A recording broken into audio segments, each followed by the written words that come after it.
Now, I'm going to talk a little bit about the business of the Army and about what you're doing and about why it's important to the United States of America and why we are proud of you, every single one of our soldiers here in Fort Campbell and all across the world.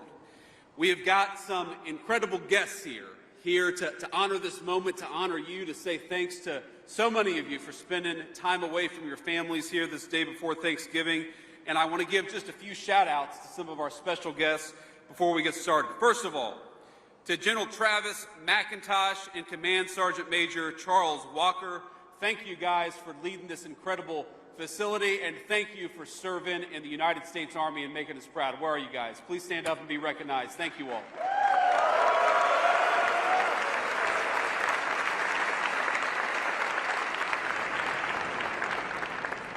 We've got my dear friend, Senator Marsha Blackburn. Marsha, please stand up and say hello.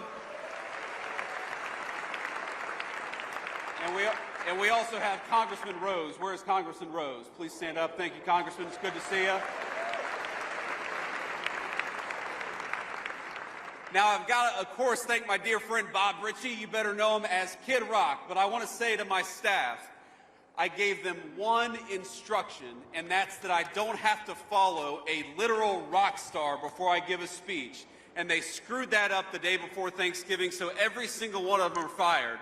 But thank you to Bob Ritchie, Kid Rock, because he's not just a great musician, he's not just a great American, he is a person who loves the soldiers of the United States Army, and we are proud and grateful for Kid Rock for being here today.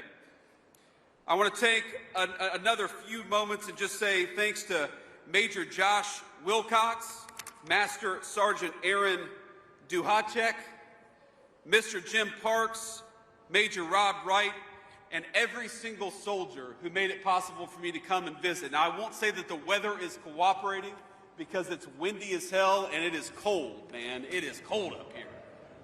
My staff told me to wear a jacket. And I said, now just be fine. And here I am 2 minutes in, wishing that I had listened because it is really freezing cold up here. But we're gonna have a little fun despite that because we're here to celebrate not just the United States Army, we're here to celebrate each and every one of you. And I know we've got some units here at Fort Campbell, and I want to give a shout out to each of the great units. So if you are with the 101st Airborne Screaming Eagles, let me hear you a little bit. Where's the 101st Airborne?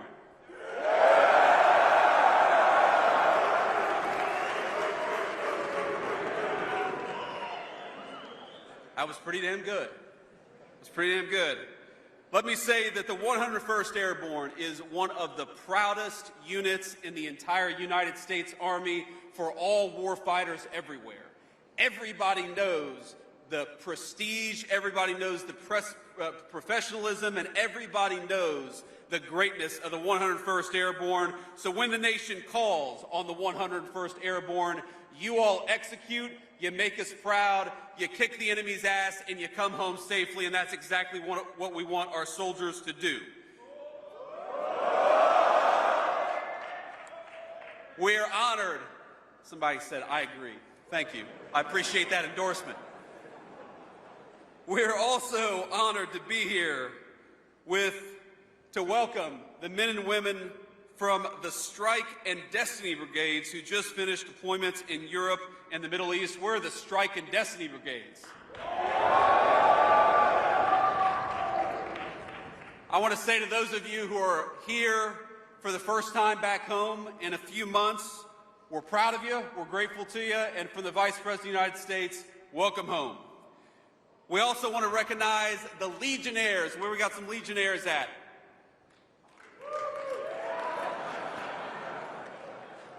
Like 5 or 6.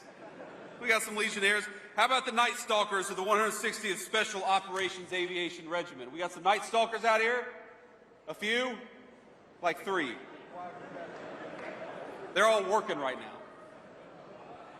And I also want to give a shout out to the 52nd Ordnance Group, members of the 2nd Battalion, 44th Air Defense Artillery, the men and women who run the elite training schools here, and many, many more soldiers who make this one of the proudest military installations anywhere in the United States Army. And I want to tell you, just give you a message from the President of the United States. I know he couldn't be here, but the President is proud of our soldiers, and he's proud of every single one of you. So from the President of the United States, he just wanted to make sure that you knew he wished you a happy Thanksgiving, and he's grateful for all you do. Now, I'm proud and happy to serve with a lot of very good people. And one of them is my dear friend Dan Driscoll, who's the Secretary of the Army. Dan is doing a great job. And I also want to give a shout out to our incredible Secretary of War, Pete Hegseth. I think he's doing an amazing job. And you know, Pete gave a speech at Quantico, which is a Marine base. Don't hold it against us. But he gave a speech in Quantico a few months ago that I think is one of the best speeches that I've heard about the United States military, because he was talking about the incredible esprit de corps, and he was talking about the importance of holding the United States Army and all of our branches of the military to the very highest possible standards. And I listened to this speech, and I'm thinking as I'm watching this speech, man, Pete, this is a hell of a speech. This guy is one amazing orator, and he was talking about the importance of military standards.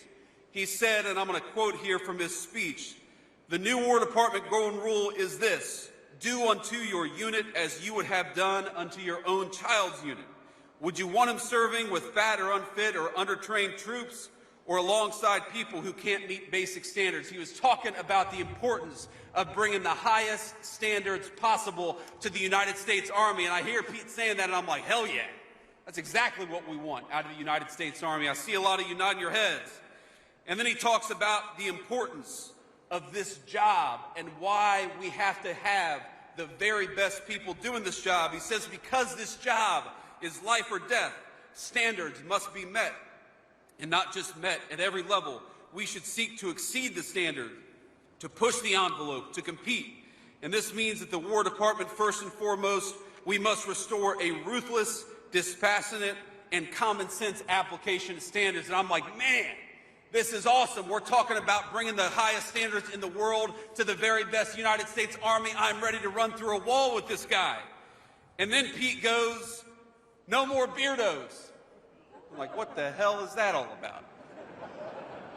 He's talking about me. And I said to Pete afterwards, I was like, man, you had me. This whole speech was amazing, but you know what? The point is here that we believe in you so much. We believe in your mission so much that we know that you guys can meet the highest standards in the world. And when you look to your left and to your right, we want you to know that you're serving with the very best and the very brightest this nation has to offer. Before I came over here, I was at the chow hall, and we got to serve some food to the soldiers there, and I was talking afterwards, just sharing a meal with a few of the soldiers, and a guy said to me something really interesting. He said that 250 years ago, when the Army started, there was a Prussian military leader who came over and helped train the very first United States Army, because of course back then we didn't have very many military experts in our country. We were still in our infancy. And what he said was very fascinating. I think the guy's name, he said, was von Steuben.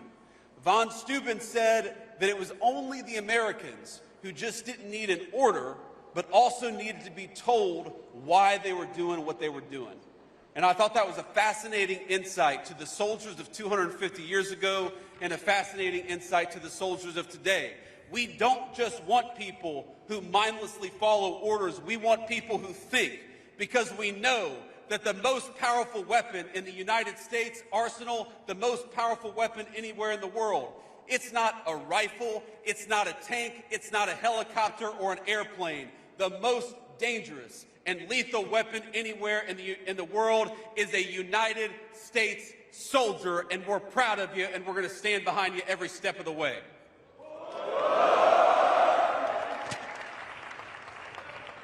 And with that basic mindset of not just telling you what we need you to do, but why we need you to do it, I think you all should expect from your military leadership, from the president on down, you should expect us to explain what it is that we're doing and why we care so much about it. Why do we care so much about high standards?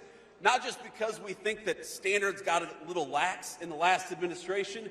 We care about high standards because if, God forbid, the President of the United States asks you to go to war, we want to make sure that the people that you're fighting with are the very best. We owe it to your moms and dads, your grandmas and grandpas, to only send the very best people.